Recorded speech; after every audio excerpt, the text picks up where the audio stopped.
My name is Ione Reynolds, 58 years old, a retired elementary school teacher living in Minnesota. I never imagined my son Jason would block me from his college send-off dinner after finding his birth family. For 15 years, I poured my heart into raising him after adopting him at age 3. Now, at 18, he's chosen them over me. The pain cuts deeper than anything I've ever felt.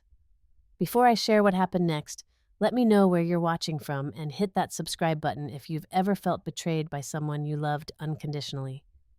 When I was in my early 40s, my ex-husband Mark and I discovered we couldn't have biological children. After years of fertility treatments and 3 devastating miscarriages, we decided to pursue adoption. The process was lengthy and emotionally draining with countless home visits, background checks, and parenting classes.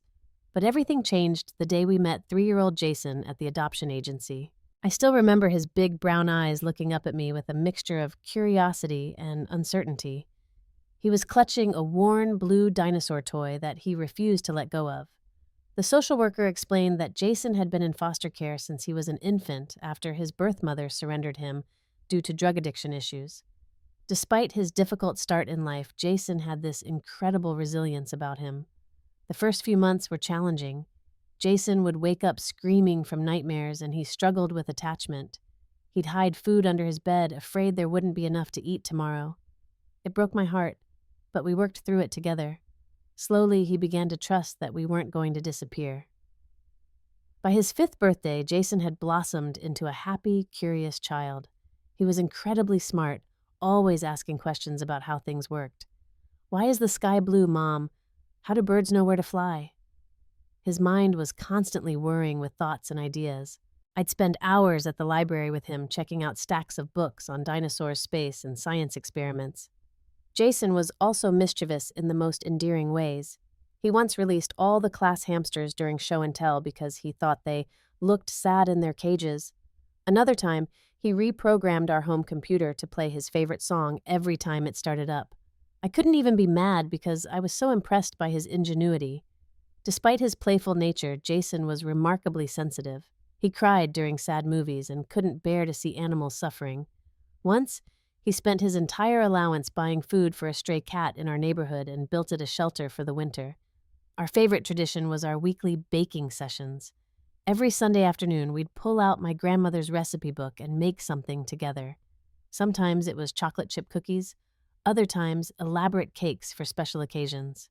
Even when the results were less than perfect, those moments in the kitchen were precious.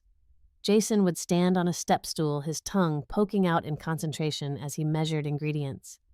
Summer camping trips became another beloved tradition. Mark would pack up our old station wagon and we'd head to the lakes of northern Minnesota. Jason learned to fish, build campfires, and identify constellations. Under those star-filled skies, we'd share stories and roast marshmallows. Jason would fall asleep between us in the tent, safe and content.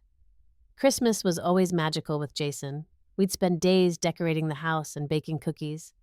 Jason insisted on making special cookies for Santa every year, carefully choosing the recipe and decorations. On Christmas morning, he'd wake us up before dawn, his excitement impossible to contain. But not everything remained picture perfect.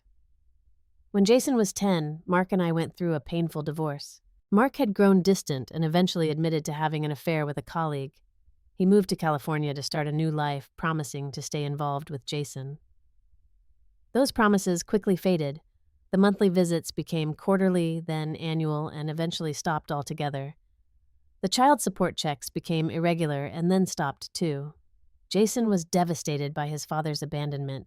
He would sit by the window on days when Mark had promised to call, clutching the phone, his face falling with each passing hour. I did my best to fill the void, attending father-son events at school and teaching him things Mark should have, like how to throw a baseball and tie a tie.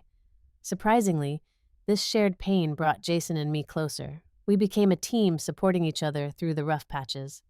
I took on extra tutoring jobs to make ends meet, and Jason stepped up around the house without complaint. We developed inside jokes and secret handshakes. Our movie nights became sacred, complete with homemade popcorn and ice cream sundaes. As Jason entered high school, his academic abilities truly shined. He maintained a perfect GPA while participating in the robotics club and math team.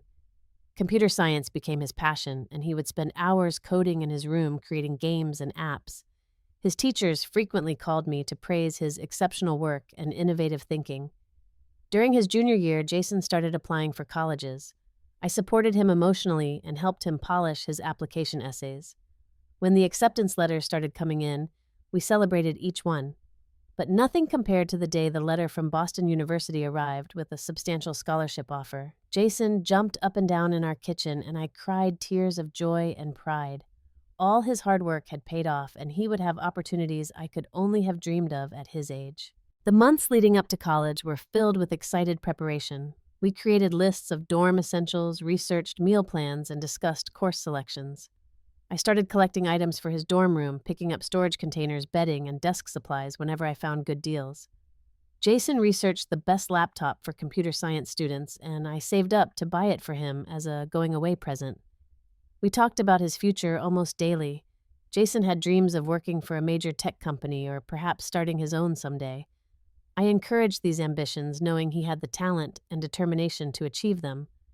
We researched internship opportunities and industry connections in Boston. I even reached out to some former students who had gone into tech fields to ask for advice I could pass on to Jason. As his departure date grew closer, I found myself experiencing a mixture of emotions: pride in the amazing young man he had become, excitement for the adventures awaiting him, but also an undeniable sadness at the thought of our house without his presence. I'd catch myself lingering in the doorway of his bedroom, trying to memorize every detail, or looking through old photo albums, marveling at how quickly time had passed. I knew this transition was normal and necessary. Parents raise their children to eventually leave the nest and build their own lives. I had done my job well, and now it was time to step back and watch Jason soar. At least, that's what I thought before everything changed. The first sign that something was off came about 3 months before Jason was due to leave for college. His behavior shifted subtly at first, but enough for me to notice. Jason had always been open with me, sharing details about his day and his friends. Suddenly, he became secretive, keeping conversations vague and brief. I noticed he was constantly on his phone, but would quickly put it away whenever I entered the room. Several times I heard him speaking in hushed tones behind his closed bedroom door. When I'd ask who he was talking to, he'd dismiss it as just a friend from school or a guy from robotics club. But something in his tone didn't ring true. One Saturday, Jason told me he was going to study at the library with his friend Marcus. I didn't think much of it until I needed to run errands later that day and decided to stop by our local coffee shop, The Daily Grind, for a latte. As I waited in line, I spotted Jason sitting at a corner table with a woman who appeared to be in her late 30s. They were deep in conversation, their heads bent close together over what looked like old photographs. My heart raced as I watched them. The woman reached across the table and squeezed Jason's hand, and I saw tears in his eyes. I considered approaching them, but decided against it. Instead, I left without ordering and drove home, my mind swirling with questions and concerns. That evening, I casually asked Jason how studying went. He launched into a detailed story about the research paper he and Marcus were working on. The lie stung, but I didn't confront him. I wanted to give him space to come to me when he was ready. Over the next few weeks, Jason's behavior became increasingly distant. He started missing our Sunday baking sessions, claiming he had too much homework or was too tired. He'd skip family dinners to eat in his room. When we did talk, conversations felt forced and superficial. One afternoon, while Jason was at track practice, I was putting away his laundry when I noticed a letter peeking out from under his laptop. I'm not proud to admit it, but concern overrode my respect for his privacy. The letterhead read, "Family Connections Adoption Search Agency." My hands trembled as I quickly skimmed the contents, which confirmed that Jason had initiated a search for his birth family. I carefully replaced the letter exactly as I'd found it, and finished putting away his clothes, my mind racing. Why hadn't he told me? Had I somehow made him feel he couldn't discuss this with me? I'd always been open about his adoption, answering questions honestly as they arose and assuring him that wondering about his biological family was completely natural. That night after dinner, I gently broached the subject. "Jason, honey, I need to talk to you about something important," I began as we sat on the couch. His body immediately tensed. "What's up?" he asked, not meeting my eyes. I found a letter today from Family Connections. I saw panic flash across his face. I'm not upset, sweetheart. I just wish you had felt comfortable enough to tell me you were searching for your birth family. Jason was quiet for a long moment, then sighed heavily. I was going to tell you. I just didn't know how. You can tell me anything, Jason. I've always supported you. His eyes finally met mine. I found them, Mom. My birth mother's name is Natalie. She has 2 other kids, my biological siblings. Tyler is 21 and Mackenzie is 16. The words tumbled out in a rush as if he'd been holding them in for too long. That's wonderful, I said, working to keep my voice steady despite the knot forming in my stomach. Have you met them? He nodded. A few times. Natalie reached out after the agency contacted her. She lives just an hour away in St. Paul. She's a really nice mom. And then Tyler and Mackenzie are cool. Tyler's in college too, studying business. Why didn't you tell me? I asked softly. Jason shrugged. I didn't want to hurt your feelings. You're my mom. I was worried you'd think I was trying to replace you or something. I reached for his hand. Honey, I've always known you might want to know your birth family someday. It's completely natural to be curious about where you come from. This doesn't change anything between us. So, you're not mad? He asked, looking relieved. Not mad, just a little sad you didn't feel you could share this with me. I want to be part of your journey, whatever that looks like. Jason hugged me tightly. This doesn't change anything, Mom. You're still my mother. You always will be. I hugged him back, wanting desperately to believe him. But as the weeks went on, his actions told a different story. While I tried to be supportive of Jason's newfound connection with his birth family, I couldn't ignore the growing pit in my stomach. Something about the situation felt off, but I couldn't quite put my finger on what. I wanted to respect Jason's journey, but I also felt an increasing sense of being replaced. I suggested that perhaps I could meet Natalie and his siblings, thinking it would be good for all of us to know each other. Jason's response was immediate and defensive. Not yet, Mom. It's too soon. We're still getting to know each other. When I pressed gently for more details about them, Jason would give brief, vague answers before changing the subject. I began to wonder what Natalie was saying about me, if anything. Did she resent me for raising her son?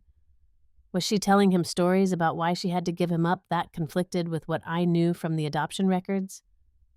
Despite my concerns, I tried to give Jason the space he needed. He was 18, legally an adult, and about to leave for college.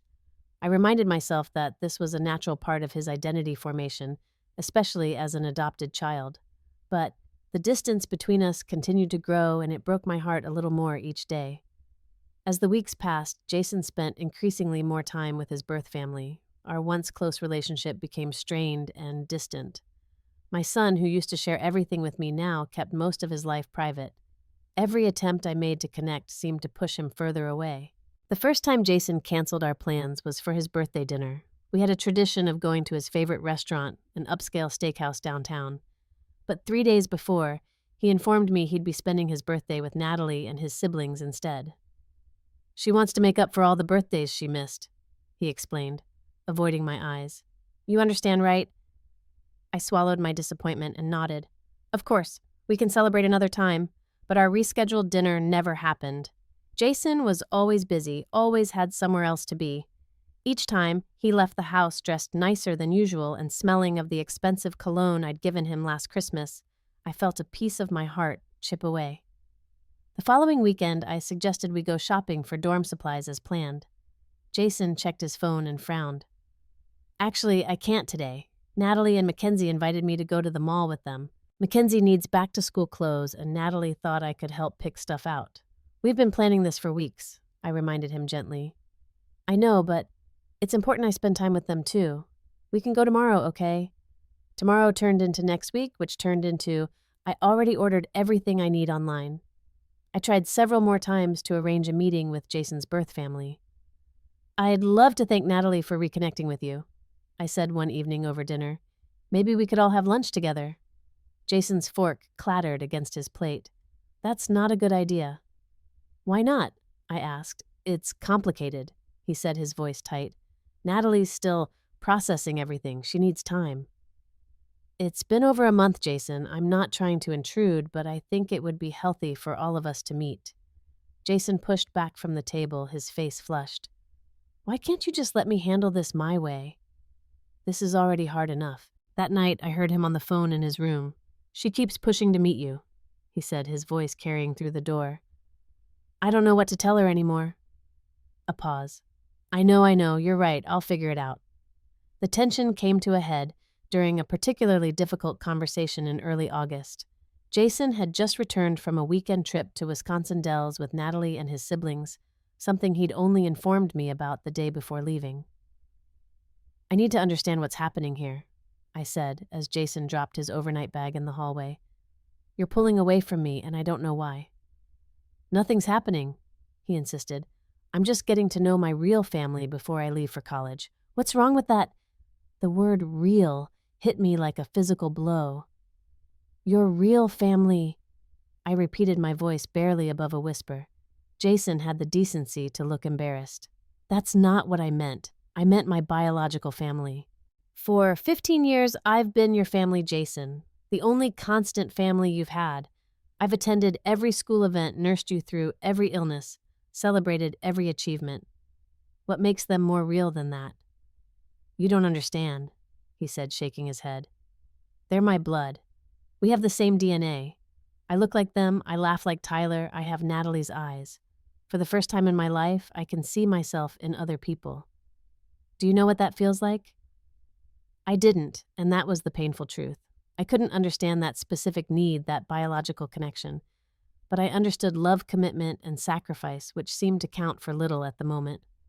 The following days were tense and quiet in our house. I reached out to a support group for parents of adopted children who had reconnected with birth families. Their stories helped me realize I wasn't alone, but they also scared me. Some relationships had been strengthened by the experience, while others had been permanently damaged. I was terrified of falling into the latter category. 2 weeks before Jason was set to leave for Boston, he came home with news that felt like the final blow. Natalie is throwing me a going-away dinner, he announced as I was preparing our evening meal. At Salvatore's, that Italian place downtown. That's nice, I said carefully, continuing to chop vegetables. When is it? Next Friday. Tyler's coming home from college for it, and some of Natalie's extended family will be there too. Her parents want to meet me. I set down my knife. Will I be included in this dinner? Jason shifted uncomfortably. I'll ask Natalie if that's okay. The fact that he needed permission from her to invite me, his mother, to his going-away dinner was almost too much to bear, but I maintained my composure. Please let me know. 3 days later, Jason delivered the verdict. About the dinner. He started looking anywhere but at me. Natalie thinks it might be awkward to have everyone there. She wants to keep it just for the close family. He rushed to add, but you can drop me off and pick me up if you want. I felt as though all the air had been sucked from my lungs. Drop him off and pick him up like a teenage carpool arrangement, as if I were merely his chauffeur, not the woman who had raised him. I see, I managed to say, my voice surprisingly steady despite the turmoil inside. And you agree with this decision. Jason at least had the grace to look ashamed. It's just one dinner, Mom. It's not a big deal. But it was a big deal. It was a symbolic gesture that spoke volumes about where I now stood in my son's life, outside looking in. Despite the rejection, I made one last attempt to salvage something special from Jason's last days at home. How about we have our own little celebration? I could invite the Andersons from next door and your friend Marcus and maybe your track coach. We could grill out in the backyard this weekend. Jason sighed with exasperation. I don't have time for 2 parties, Mom. I still have so much to pack, and I promised Mackenzie I'd help her with a programming project, and Natalie wants me to meet her brother who's flying in from Arizona. He grabbed his keys from the counter. I've got to go. I'm meeting Tyler for coffee. As he left, I stood alone in our kitchen, surrounded by the life we'd built together, feeling like a stranger in my own story. The night of Jason's going-away dinner, I sat alone in our living room, surrounded by photo albums I'd pulled from the bookshelf. 15 years of memories spread across my lap. Jason's first day of kindergarten, his gap-toothed smile wide despite his nervousness. A summer vacation to the Grand Canyon when he was 11, both of us squinting in the bright sunlight. His middle school graduation, proudly holding his honor roll certificate. Each image a testament to our life together, a life that now felt like it was being erased. I ran my fingers over a photo of Jason at his 16th birthday party. I'd saved for months to buy him the gaming computer he wanted, working extra tutoring sessions after school. The joy on his face when he opened that gift had made every extra hour worth it. Now, I wondered if Natalie knew anything about his love for computer games, or if she cared. The house felt eerily quiet without Jason's presence. No music drifting from his room, no sound of his laughter as he watched funny videos, no clatter of him rummaging through the refrigerator for snacks. This was what my life would be like after he left for college, I realized. Empty and silent, but at least I'd expected that transition. I hadn't expected to lose him while he was still here. Just as I was about to close the albums and try to distract myself with television, my phone buzzed with a text message from an unknown number. "Hi, Mrs. Reynolds. This is Emily, Jason's friend from AP Computer Science. I just wanted to check if you're at the dinner. I'm here with my parents because my dad works with Natalie's brother-in-law." I stared at the message, confused. Emily was indeed one of Jason's close friends, but I had no idea she would be at his dinner with his birth family. I typed back, "No. Emily, I wasn't invited. It's just for his birth family." Her response came quickly. "That's weird because there are like 30 people here, including some of Jason's friends from school and robotics club." My heart sank further. Not only had I been excluded, but it wasn't even the intimate family gathering Jason had described. Before I could respond, another message from Emily appeared, this one containing several photos. "Thought you might want to see these. It doesn't feel right that you're not here." I hesitated before opening the images, knowing they would hurt, but unable to resist. The first showed a large private dining room decorated with blue and red balloons, Boston University's colors. The second was of Jason sitting at the head of a long table with a woman I recognized as Natalie from the coffee shop beside him. She was attractive, probably in her late 30s, with highlighted blonde hair and a polished appearance. She had her arm around Jason, both of them smiling widely. On Jason's other side sat a young man who looked remarkably like him, presumably Tyler, and a teenage girl who must be Mackenzie. The third photo showed Jason cutting a large cake that read, "Congratulations, Jason, BU bound," surrounded by a group of cheering people. As I stared at the images, another text from Emily came through, "Mrs. Reynolds. I don't want to upset you, but I thought you should know that Natalie keeps talking about how they're finally a complete family again and how excited she is to visit Jason in Boston. She's hardly mentioned you at all, and when someone asked about you, she just said something vague about appreciating you watching over Jason until they could reconnect." The dismissal of my role in Jason's life as merely watching over him stung deeply. 15 years of motherhood reduced to babysitting. I thanked Emily for her kindness and put my phone down, unable to look at any more photos. She sent one final message. "You should know they're at Salvatore's in the Venetian room. Natalie keeps talking about how expensive it is and how nothing is too good for her son." I overheard her telling someone it's costing over $2,000 for the whole thing. $2,000 for a dinner seemed excessive, especially since I knew Natalie worked as an administrative assistant at a local insurance company, not a high-paying position. But perhaps she was trying to make a statement to prove her worth as a mother through extravagance. I spent the rest of the evening alternating between tears and numbness, looking at old photos and wondering where I had gone wrong. Had I somehow failed Jason? Had I not been open enough about his adoption? Had I not given him enough freedom or shown enough interest in his biological heritage? By midnight, Jason still wasn't home. I sent him a text asking when he'd be back, but received no response. Eventually, I took a sleeping pill and went to bed emotionally exhausted. The next morning, I woke to the sound of the front door closing. Jason was tiptoeing past my bedroom door when I called out to him. "How was your dinner?" I asked as he paused in the doorway, looking tired and slightly disheveled. "It was fine," he said, not meeting my eyes. "Sorry I got in so late. We went to Tyler's apartment after dinner to hang out." "Emily sent me some photos," I said quietly. Jason's head snapped up. Emily was there. Apparently her father works with someone in Natalie's family. She thought it was strange I wasn't invited, especially since it wasn't just family, as you said. Jason had the decency to look ashamed. "I didn't know Natalie had invited so many people. She kept adding to the guest list last minute." "I see," I said, too tired to argue. "I'm glad you had a good time." Jason nodded awkwardly and retreated to his room, closing the door firmly behind him. Over the next few days, Jason continued his pattern of avoiding me spending most of his time with Natalie and his siblings. I rarely saw him except in passing, and our conversations were limited to logistics about his upcoming move to college. The house felt increasingly like a hotel to him, a place to sleep and change clothes before heading out again.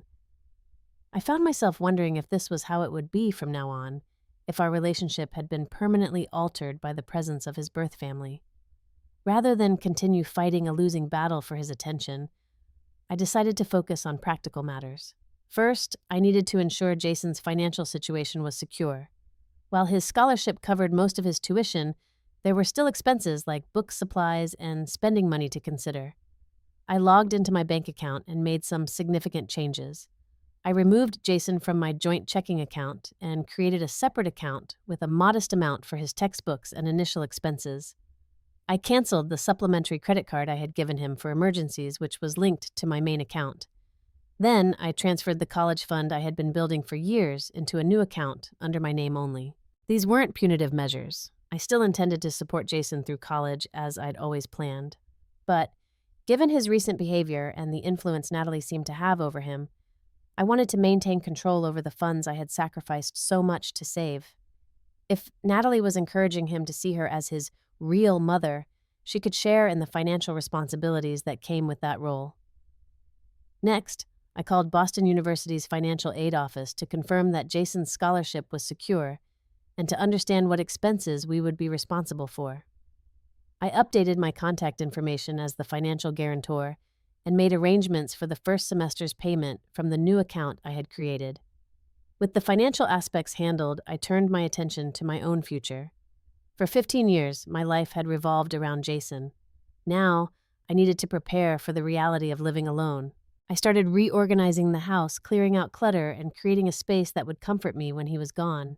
I converted our rarely used dining room into a reading nook with a comfortable armchair, good lighting, and shelves for the books I'd put off reading for years. I joined an online course on digital photography, a hobby I'd abandoned when Jason was young.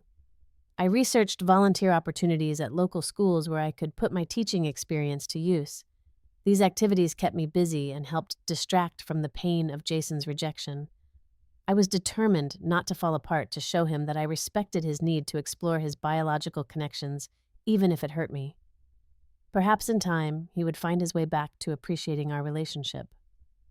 3 days before Jason was scheduled to leave for Boston, I was sorting through some old teaching materials in the basement when I heard the front door slam and rapid footsteps overhead. Jason's voice called out an edge of panic, evident even through the floor. "Mom! Mom! Where are you?" I hurried upstairs to find Jason pacing in the kitchen, his face pale and his hands shaking slightly. "What's wrong?" I asked, immediately concerned. Despite everything, he was still my son, and his distress triggered my maternal instincts.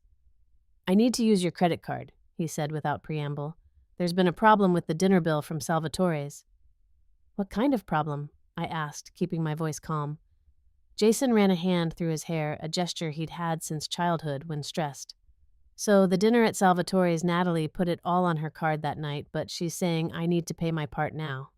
Actually, more than my part. She says since it was my going-away party, I should cover most of it." "I see," I said carefully. "And how much is she asking for?" $2,300. Jason replied, his voice cracking slightly. "She texted me the breakdown. The food was over $1,000, but they had an open bar and everyone ordered expensive drinks. Plus there was a private room fee and mandatory gratuity." I leaned against the counter, taking this in.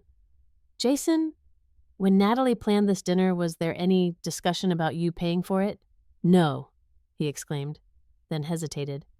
"Well, not exactly. She said she wanted to do something special for me before I left. I assumed she was covering it, but now she's saying that since I'm an adult going to college, I need to take responsibility.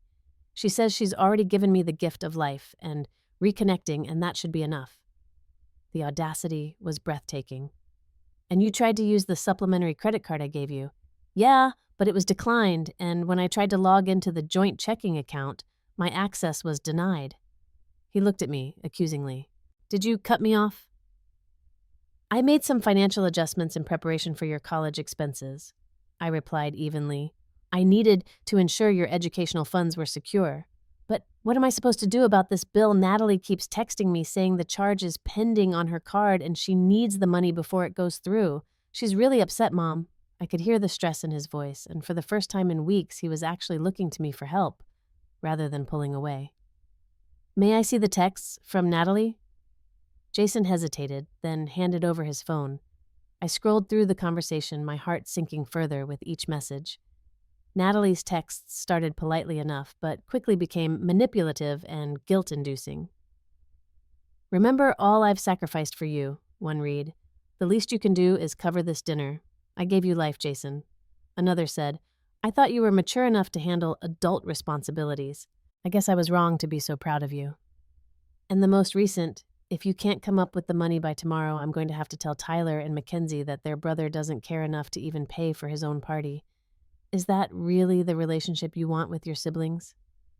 Jason, I said gently, handing back the phone, let's sit down and talk about this. We moved to the living room, sitting side by side on the couch where we'd had countless conversations over the years, from explaining homework to discussing first crushes to planning for college. I need to ask you something, and I want you to be completely honest with me, I began. Since reconnecting with Natalie and your siblings, has money come up before? Jason stared at his hands for a long moment before nodding slowly. A few times, small things at first. Natalie would forget her wallet when we went out for coffee, or she'd ask if I could spot her for gas because she was running low until payday. Then, bigger things like contributing to Mackenzie's birthday present or helping Tyler with some textbook fees. And did you pay these expenses? Yeah, he admitted. It didn't seem like a big deal. I had money from my summer job and they're my family. That's what family does, right? They help each other out. The irony wasn't lost on me, but I kept my expression neutral. What did Natalie tell you about why she gave you up for adoption? Jason shifted uncomfortably.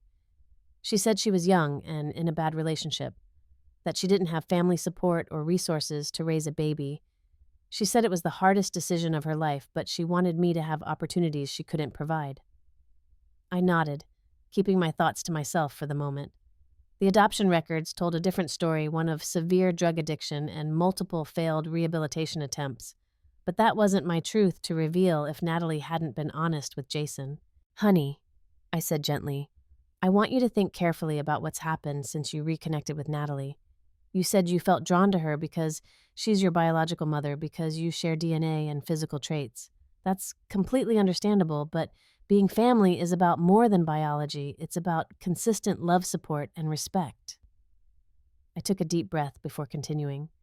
From what I can see, Natalie has been happy to claim you as her son and enjoy the emotional benefits of that relationship. But when it comes to the responsibilities like the financial burden of this dinner, she plans she's quick to shift that onto you. That's not how a parent typically behaves. Jason's eyes filled with tears. I thought she really wanted me back in her life, that she regretted giving me up and wanted to make up for lost time. I'm sure a part of her does, I said, though I had my doubts.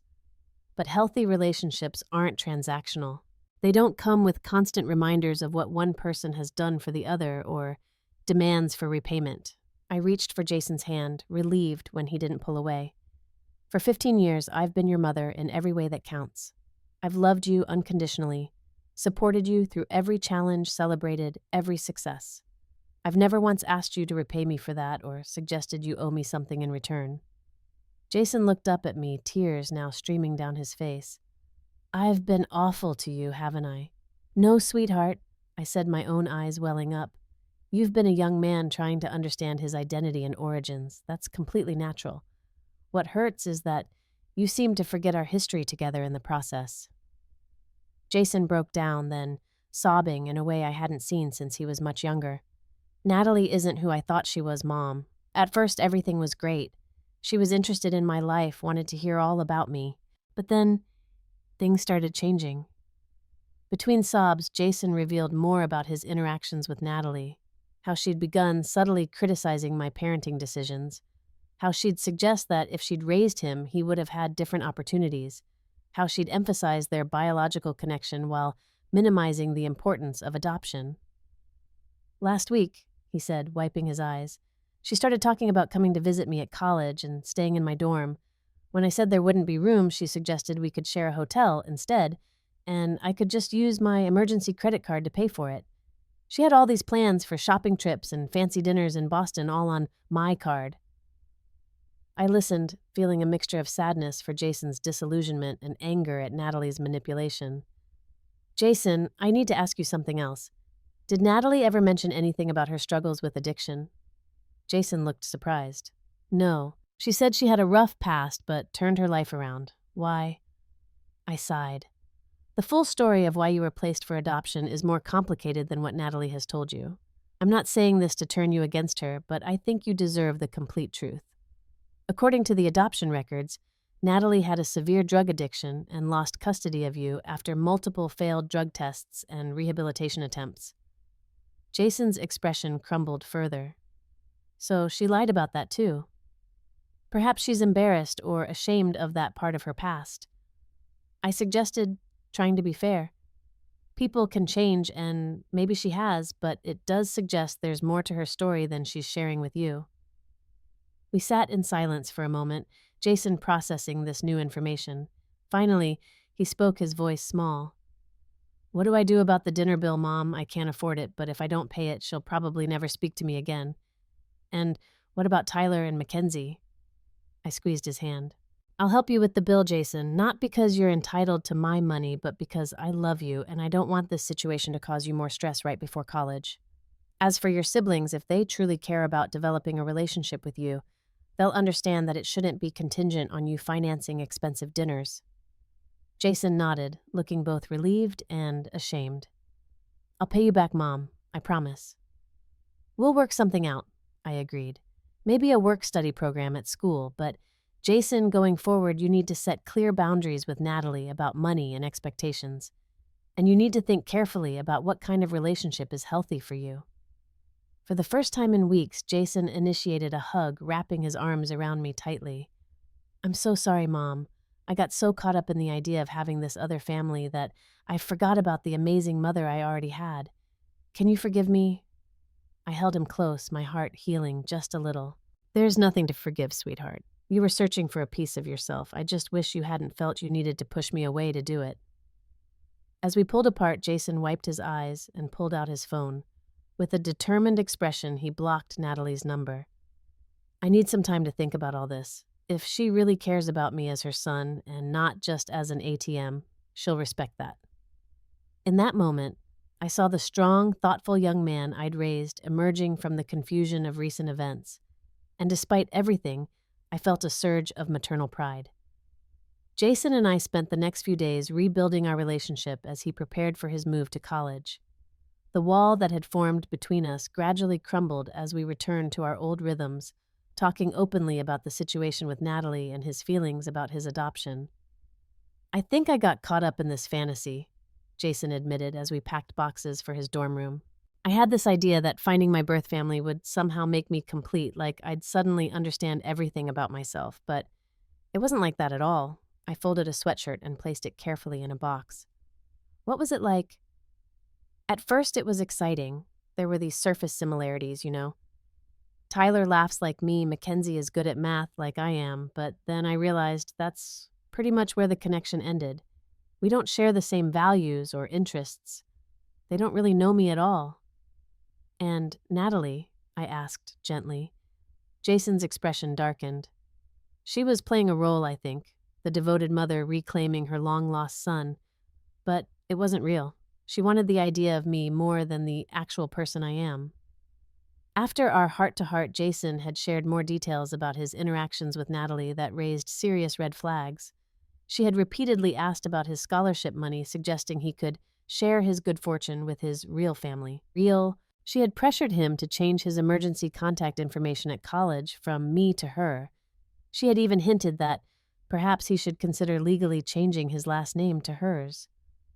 The thing is, Jason continued, she never asked about my hopes or fears or what kind of person I want to become. You know all that stuff. You've always known me better than anyone. I blinked back tears, touched by his words. That's what being a parent is about, Jason. It's not about biology or legal documents. It's about showing up day after day, year after year. I get that now, he said, his voice thick with emotion. and I'm so sorry I lost sight of it. After our conversation, I had transferred money to Natalie to cover the restaurant bill, along with a politely worded message explaining that this would be the final financial interaction between our families. Jason and I agreed that he would work part-time at the university library to gradually repay me, not because I demanded it, but because he wanted to demonstrate his responsibility. In the days that followed, Natalie called and texted Jason repeatedly from different numbers after realizing she'd been blocked. The messages ranged from angry accusations to tearful pleas, all designed to manipulate and control. Jason showed me each one, and together we analyzed the tactics she was using, helping him recognize the unhealthy patterns. Tyler reached out once as well, his message more measured. "Mom's really upset about how things ended. She says you bailed on the dinner bill and then ghosted her. What's going on, bro?" Jason responded with a brief, honest explanation. "There's more to the story than you know.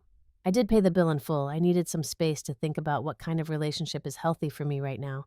I hope we can stay in touch, but I need boundaries with Natalie." He never received a reply, which was telling in itself. The sibling bond Natalie had promoted so heavily seemed contingent on Jason's compliance with her wishes. With Jason's permission, I contacted Family Connections, the agency that had facilitated their reunion, to express concerns about Natalie's behavior. While they couldn't share specific details due to confidentiality, the counselor acknowledged that financial exploitation was unfortunately not uncommon in some reunion scenarios and offered Jason additional support services if needed. As the day of Jason's departure for Boston approached, we focused on making the most of our remaining time together. We revived our Sunday baking tradition, creating his favorite cookies to pack for the journey. We watched old family movies and laughed at forgotten memories. We shopped for last-minute dorm supplies, debating the merits of different storage containers and desk lamps. The evening before he left, I invited a small group of people who truly cared about Jason for a simple backyard barbecue. His closest friends from high school, our neighbors who had watched him grow up, his favorite teacher from elementary school who had remained a mentor, and my sister who had always been like a second mother to him. There were no grand gestures or expensive displays, just good food, heartfelt conversations, and genuine love. As the party wound down and guests departed with hugs and well wishes, Jason pulled me aside. "This is what family really is," he said, gesturing to the yard where our friends had gathered. "Not just blood or DNA, but people who choose to love each other, who stick around through everything." I smiled, my heart full. That's exactly right. Later that night, as I passed Jason's room, I saw him sitting on his bed, staring at his phone. "Everything okay?" I asked. He looked up, his expression resolute. "Natalie sent another text from a new number. She's threatening to come to Boston to show up at my dorm. She says a mother has the right to see her son." "What are you going to do?" Jason held up his phone, showing me that he was on the Boston University website. "I'm adding a security note to my student profile, letting them know she isn't authorized to access my room or my information, and I'm sending her one final message letting her know that if she continues to contact me against my wishes, I'll consider it harassment." I sat beside him, proud of his maturity and strength. "That's a healthy boundary, Jason. You have every right to protect yourself." "I learned from the best," he said, bumping my shoulder gently with his. "You always taught me to stand up for myself and to recognize when relationships aren't good for me." The next morning, we loaded my car with Jason's belongings and began the long drive to Boston. The journey was filled with comfortable conversation music from Jason's carefully curated playlist and occasional comfortable silences. It felt like old times before Natalie had entered our lives and temporarily disrupted our bond. As we approached the campus, navigating the busy streets filled with other families doing the same move-in dance, Jason turned to me. "I want you to know something, Mom. Finding Natalie made me appreciate you even more. She may have given birth to me, but you gave me a life, a good life. You're my real mother in every way that matters." I had to pull over, tears blurring my vision too much to drive safely. We sat there, embracing on a quiet side street just blocks from his new home, both crying and laughing at our emotions. When we finally arrived at his dormitory, we joined the organized chaos of move-in day. Hundreds of families unloading cars, carrying boxes, setting up rooms, saying emotional goodbyes. Jason's roommate, a friendly computer science major from Seattle named David, was already there with his parents, and the boys immediately hit it off. Setting up Jason's side of the room was a bittersweet experience. Each item unpacked represented another step toward his independence, another piece of home transferred to this new space.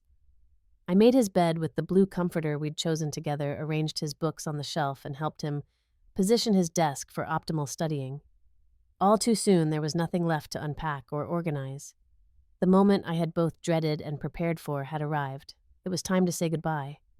We stood awkwardly in the hallway outside his room, both avoiding the inevitable. Finally, Jason broke the silence. "So, I guess this is it," he said, his voice catching slightly. "For now," I corrected him. "This isn't an ending, Jason. It's just a new chapter." He nodded, then suddenly pulled me into a fierce hug. "Thank you," he whispered, "for everything. For loving me enough to adopt me, for raising me, for forgiving me when I messed up, for teaching me what family really means." I held him tightly, memorizing the feeling of my not-so-little boy in my arms. "You are the best thing that ever happened to me, Jason. I am so proud of the man you've become." As we pulled apart, both wiping away tears, Jason said the words I'd been longing to hear. "I love you, Mom. You're the only mother I need." Driving away from campus was one of the hardest things I've ever done. The empty passenger seat beside me felt symbolic of the emptiness waiting for me at home, but there was also a sense of peace, of rightness. This separation was natural and healthy part of the cycle of parenting. I had raised Jason to be independent, to spread his wings and fly. Now I needed to let him soar. In the weeks that followed, Jason and I established a new rhythm. He called regularly, sharing stories about his classes, his roommate, the new friends he was making. He sent photos of his campus adventures and asked for advice when he felt overwhelmed by coursework or homesickness. Our relationship, tested by Natalie's brief but disruptive presence, emerged stronger than before. As for Natalie, she eventually stopped trying to contact Jason after he remained firm in his boundaries. Whether she found another target for her manipulations or genuinely respected his wishes, we couldn't know. Jason decided to leave the door slightly open for his siblings, sending occasional neutral texts to Tyler and Mackenzie, though their responses remained sparse and guarded. 3 months after Jason left for college, he came home for Thanksgiving break. As we prepared dinner together in our kitchen, falling into familiar patterns of conversation and collaboration, I realized that our bond had not been broken by distance or Natalie's interference. It had merely evolved as all parent-child relationships must. I continued attending the support group for adoptive parents, finding purpose in sharing our story and helping others navigate similar challenges. I learned that many adopted children go through periods of questioning and searching, and that supporting them through that journey, however painful, is part of adoptive parenthood. The experience taught me profound lessons about motherhood. That being a mother isn't about biology or legal documents, but about showing up consistently with love and support. That sometimes loving your child means stepping back and allowing them to make their own choices, even when those choices hurt you. That forgiveness and understanding are not signs of weakness, but of true parental strength. Most importantly, I learned that you don't have to give birth to a child to be their mother. Motherhood is earned through thousands of lunches packed, hundreds of nightmares, soothed, countless hours of homework, supervised, and life lessons taught. It's created in the everyday moments of connection and care that build a relationship strong enough to withstand any challenge, even the appearance of a birth parent who threatens to unravel everything. As Jason matured and reflected on his brief relationship with Natalie, he came to his own conclusions about family and belonging. DNA might determine what you look like or what health conditions you might face, he told me during a long phone call from college, but it doesn't determine who loves you or who shows up for you when it matters. I couldn't have said it better myself. Have you ever faced a situation where you had to let someone you love make their own mistakes? It's one of the hardest things we do as parents, whether adoptive or biological. Share your experiences in the comments below. And if this story resonated with you, please like and subscribe to hear more stories of family challenges and triumphs. Remember, sometimes the strongest families aren't built on blood, but on choice, commitment, and unconditional love. Thank you for listening to my story, and may you find the strength to navigate your own family journeys with grace and wisdom.